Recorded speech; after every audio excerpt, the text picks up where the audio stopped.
আসসালামু আলাইকুম, শুভ সকাল। সবাইকে স্বাগত জানাচ্ছি আমার দেশ লিড নিউজে। আজকের লিড নিউজের শিরোনাম, দ্বিতীয় সপ্তাহেও লড়ছে ইরান। লিড নিউজটি লিখেছেন বশির আহমেদ। চলুন দর্শক, জেনে নেওয়া যাক লিড নিউজটির বিস্তারিত। ইরানের সর্বোচ্চ নেতা আয়াতুল্লাহ আলী খামেনি সহ ৪০ জনের বেশি শীর্ষ কর্মকর্তাকে হত্যার পর ইসরায়েল ও মার্কিন যুক্তরাষ্ট্রের নীতি নির্ধারকদের ভাবনা ছিল তেহরানের আত্মসমর্পণ এখন সময়ের ব্যাপার মাত্র। মার্কিন ইসরায়েল হামলার পর্যদস্ত হয়ে তেহরান সরকারের পতন ঘটবে। মার্কিন প্রেসিডেন্ট ডোনাল্ড ট্রাম্পের আহ্বানে সাড়া দিয়ে রাস্তায় নেমে আসবে ইরানের সাধারণ জনগণ। কিন্তু বাস্তবে তার কিছুই ঘটেনি, বরং অসীম সাহসের সঙ্গে যুক্তরাষ্ট্র ও ইসরায়েলের চাপিয়ে দেওয়া অন্যায্য যুদ্ধের বিরুদ্ধে লড়ে যাচ্ছে ইরান। গত ২৮ ফেব্রুয়ারি নারকীয় এক হত্যাযজ্ঞের মাধ্যমে যুক্তরাষ্ট্র ও ইসরায়েল ইরানের বিরুদ্ধে যে অসম যুদ্ধ শুরু করে তা আজ দ্বিতীয় সপ্তাহে গড়িয়েছে।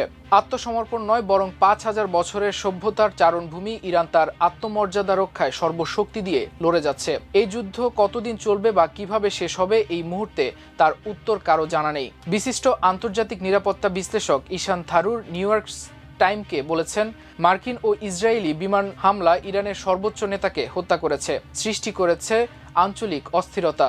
যুদ্ধ শুরুর মাধ্যমে একটি কৌশলগত জুয়া খেলছে তারা। তবে এই যুদ্ধ যুক্তরাষ্ট্র ও ইসরায়েলের আদৌ জয় হতে পারবে কিনা সেই প্রশ্ন এখন বড় হয়ে সামনে এসেছে। অন্যদিকে তেহরানের শাসক গোষ্ঠী জানে তারা হয়তো এই যুদ্ধে সরাসরি জয় হতে পারবে না, তবে তারা অবশ্যই এই সংঘাতে যন্ত্রণাকে যুক্তরাষ্ট্র ও ইসরায়েলের পাশাপাশি গোটা মধ্যপ্রাচ্যে ছড়িয়ে দিতে পারবে। তিনি বলেন, ইতোমধ্যে গত ৮ দিনের যুদ্ধের প্রতিক্রিয়া বিশ্বব্যাপী দ্রুত ছড়িয়ে পড়েছে। যুক্তরাষ্ট্র ও ইসরায়েল দাবি করছে তাদের যৌথ বিমান হামলায় ইরানের সামরিক শক্তি উল্লেখযোগ্যভাবে কমে গেছে। দেশটির আকাশ প্রতিরক্ষা ব্যবস্থা, বিমান বাহিনী, নৌবাহিনী এবং নেতৃত্বে কিছুই আর অবশিষ্ট নেই। মার্কিন প্রেসিডেন্ট ডোনাল্ড ট্রাম্প ও এই কথারই পুনরাবৃত্তি করে বলেছেন, ইরানি কর্তৃপক্ষ আমার সঙ্গে আলোচনায় বসতে চেয়েছিল, কিন্তু আমি বলেছি অনেক দেরি হয়ে গেছে। তবে বাস্তব পরিস্থিতি বলছে ভিন্ন কথা। ইসরায়েল ও মধ্যপ্রাচ্যে যেসব দেশে মার্কিন ঘাঁটি রয়েছে সেগুলোকে লক্ষ্য করে অব্যাহতভাবে মিসাইল ও ড্রোন হামলা চালিয়ে যাচ্ছে ইরান। এই হামলায় যুক্তরাষ্ট্র ও ইসরায়েল এবং তাদের মিত্র দেশগুলো এখন রীতিমতো নাজেহাল। নিরাপত্তা বিশ্লেষকদের ধারণা, ইরান এই যুদ্ধকে দীর্ঘায়িত করে তার প্রতিপক্ষের উপর উল্টো চাপ সৃষ্টিতে সক্ষম হচ্ছে। রয়্যাল ইউনাইটেড সার্ভিসেস ইনস্টিটিউটের মধ্যপ্রাচ্য বিষয়ক নিরাপত্তা বিশেষজ্ঞ ডক্টর এইচ.এ. হেলার বলেছেন, প্রথাগত যুদ্ধ চালিয়ে যুক্তরাষ্ট্র ও ইসরায়েলকে পরাজিত করার কোনো চেষ্টাই করছে না ইরান। দেশটি এই সংঘাতকে দীর্ঘায়িত করার মাধ্যমে অর্থনৈতিকভাবে চ্যালেঞ্জ তৈরি করছে। তিনি বলেন, ইরান হয়তো এই যুদ্ধে জিততে পারবে না, তবে তাদের কৌশল হলো প্রতিপক্ষের সম্ভাব্য জয়কে অনিশ্চিত করে দেওয়া। ইরানের এই কৌশল কার্যকর হিসেবেই বিবেচিত হচ্ছে। ফ্রান্সের সিওস্পোয়ের সেন্টার ফর ইন্টারন্যাশনাল স্টাডিজ বিভাগের অধ্যাপক নিকোল গ্রাজুয়েস্কি বলেন, ইরান এখন যুদ্ধক্ষেত্রে তার প্রতিপক্ষের সক্ষমতা কমানোর কৌশল নিয়েছে। এই কৌশলের ফলে যুদ্ধ দীর্ঘায়িত হতে পারে, ফলে প্রতিপক্ষের অস্ত্র, যুদ্ধ সরঞ্জাম এবং লোকবল ধীরে ধীরে কমতে থাকবে, কমে আসবে লড়াই করার ক্ষমতা। তিনি বলেন, ইরান তার ড্রোন আক্রমণের মাধ্যমে এই কৌশলেরই বাস্তবায়ন করতে চাইছে। এই কৌশলের একটি মনস্তাত্ত্বিক দিকও রয়েছে। এখানে নির্ভুল নিশানায় হামলা পরিচালনার ব্যাপারটা খুব বেশি গুরুত্ব পায় না, বরং অব্যাহতভাবে হামলা চালিয়ে সাধারণ মানুষের মাঝে আতঙ্ক ছড়িয়ে দেওয়া যায়, দীর্ঘমেয়াদে যার ফলাফল হয় অত্যন্ত তীব্র। ইতোমধ্যে এই কৌশলের কার্যকারিতাও চোখে পড়েছে। ইরানের হামলা থেকে বাঁচতে ইসরায়েলের অধিকাংশ জনগণ এখন ঘরবাড়ি ছেড়ে বাংকারে আশ্রয় নিয়েছে। ইসরায়েলের হিসাব অনুযায়ী ইরানের কাছে ২৫০০-এর বেশি অত্যাধুনিক ক্ষেপণাস্ত্র রয়েছে।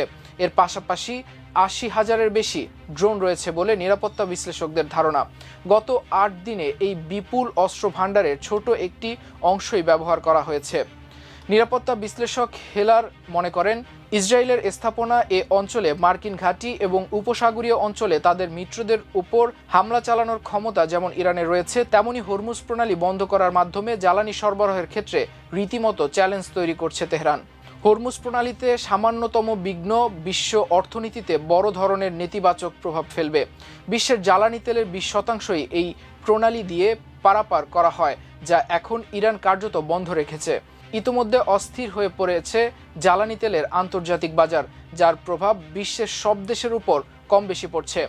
সামরিক দিক থেকে মধ্যপ্রাচ্যের সবচেয়ে শক্তিশালী রাষ্ট্র Iran. International Institute for Strategic স্টাডিজের মিলিটারি ব্যালেন্স 2025 শীর্ষক প্রতিবেদনে বলা হয়েছে, ইরানের প্রায় 6,10,000 সৈন্য সব সময় প্রস্তুত থাকে। এর মধ্যে 3.5 লাখ সরাসরি সেনাবাহিনীতে রয়েছে।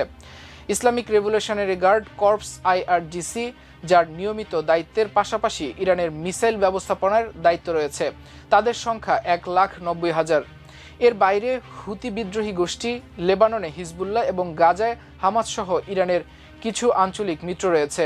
তাদের সবাই দীর্ঘদিন ধরে সংঘাত মোকাবেলায় অভিজ্ঞ। নিরাপত্তা বিশ্লেষকরা বলছেন, ইরানের নিরাপত্তা ও রাজনৈতিক শীর্ষ নেতৃত্ব কতটা এক থাকতে পারেন এবং তাদের মধ্যে কোনো ধরনের বিভেদ আছে কিনা তার উপরেই নির্ভর করবে তেহরানের দীর্ঘমেয়াদী একটি যুদ্ধে কতটা টিকে থাকতে পারবে। তবে আপাত দৃষ্টিতে তেহরানের সামনে এ ধরনের কোনো ঝুঁকি নেই। এদিকে মার্কিন প্রেসিডেন্ট ডোনাল্ড ট্রাম্প যুদ্ধ শেষ করতে ইরানি কর্তৃপক্ষকে নিঃশর্ত আত্মসমর্পণের আহ্বান জানিয়েছেন। তবে ট্রাম্পের সে আহ্বানে কোনো সাড়া মেলেনি। বরং গতকাল শনিবারও ইসরায়েল ও সংযুক্ত আরব আমিরাতে একাধিক লক্ষ্যবস্তুতে হামলা চালিয়েছে ইরান। ইরানের সঙ্গে মার্কিন ইসরায়েল যুদ্ধকে বড় ধরনের ভুল বলে অভিহিত করেছেন স্পেনের প্রধানমন্ত্রী পেদ্রো সানচেজ। তিনি বলেন, এ সংঘাত কোনোভাবেই বৈধ নয়। আন্তর্জাতিক আইন এটাকে অনুমোদন করে না। মিত্র দেশগুলো যদি কখনো ভুল করে তখন আমাদের উচিত এ ভুলগুলো তুলে ধরা। জার্মানির চ্যান্সেলর ফ্রেডরিক মেটস বলেছেন, ইরানি জনগণের স্বাধীনভাবে তাদের নিজস্ব ভাগ্য নির্ধারণের অধিকার রয়েছে। তিনি সতর্ক করে বলেন, ইরানকে কোনোভাবেই প্রক্সি যুদ্ধের ক্ষেত্র করে তোলা উচিত হবে না। এ যুদ্ধ অব্যাহত থাকলে আন্তর্জাতিক ক্ষেত্রে বড় ধরনের ঝুঁকি তৈরি হবে। গতকাল ইরানের প্রেসিডেন্ট মাসুদ পেজেশকিয়ান বলেছেন, ইরানকে লক্ষ্য করে চালানো হামলায় নিজেদের ভূখণ্ড ব্যবহার না হলে প্রতিবেশী দেশগুলোর নিরাপদ থাকবে। নিরাপত্তা ও আন্তর্জাতিক বিশ্লেষকরা বলছেন, এ সংঘাত ওয়াশিংটনের জন্য সবচেয়ে বিপজ্জনক অভিযান হিসেবে যুক্তরাষ্ট্র তার নিজের প্রয়োজনে এ যুদ্ধে জড়ায়নি, বরং ইসরায়েলের প্ররোচনাতেই যুদ্ধে জড়িয়েছে দেশটি। ইসরায়েল তার জন্মলগ্ন থেকেই কখনো সুন্নি চরমপন্থা, কখনো বা শিয়া চরমপন্থার বিরুদ্ধে লড়াইয়ের কথা বলে মূলত মুসলিম বিশ্বকে টার্গেট করেছে, যার মূল উদ্দেশ্য বৃহত্তর ইসরায়েল রাষ্ট্র গঠন। ইসরায়েল ও যুক্তরাষ্ট্র আসলে ইরানে আক্রমণের মাধ্যমে মধ্যপ্রাচ্যের ভূ রাজনৈতিক মানচিত্র বদলে দিতে চেয়েছিল, কিন্তু ইরান সম্পর্কে তাদের মূল্যায়ন ছিল ভুল। ইরান হলো গভীর উপনিবেশ বিরোধী মনোভাবের এক বিপ্লবের ফসল। জাতীয়তাবাদী ও আদর্শিক দিক থেকে প্রচণ্ডভাবে স্বাধীনচেতা এক জাতি। ইরানি জাতি পশ্চিমা সমর্থিত এক রাজাকে উৎখাত করে তাদের নিজস্ব শাসন ব্যবস্থা কায়েম করেছে। মোল্লা বলে ইরানি নেতৃত্বকে এলোমেলো করে কারো পক্ষেই উড়িয়ে দেওয়া সম্ভব নয়। ইরান এখন কেবল ইসরায়েল ও যুক্তরাষ্ট্রের বিরুদ্ধে নয়, বরং এ অঞ্চলে ইসরায়েলি আধিপত্যের পৃষ্ঠপোষক সবার বিরুদ্ধেই লড়ছে। কয়েক দশকের মধ্যে ইসরায়েল ও যুক্তরাষ্ট্রকে ইরানের মতো একটি সুসংগঠিত সামরিক বাহিনীর মুখোমুখি হতে হয়েছে। দেশ দুটি ইরানের উপর যে অন্যায্য যুদ্ধ চাপিয়ে দিয়েছে তার কোনো রাজনৈতিক ও আন্তর্জাতিক বৈধতা নেই। রাজনৈতিক ও আন্তর্জাতিক বৈধতা ছাড়া সামরিক সক্ষমতা এবং নিয়ন্ত্রণহীন শক্তির সম্ভাব্য পতনকে রোধ করার পরিবর্তে পতন ত্বরান্বিত করে। আগামীতে কোনো এক সময় হয়তো ইসরায়েল ও যুক্তরাষ্ট্র এ সত্যের মুখোমুখি হবে।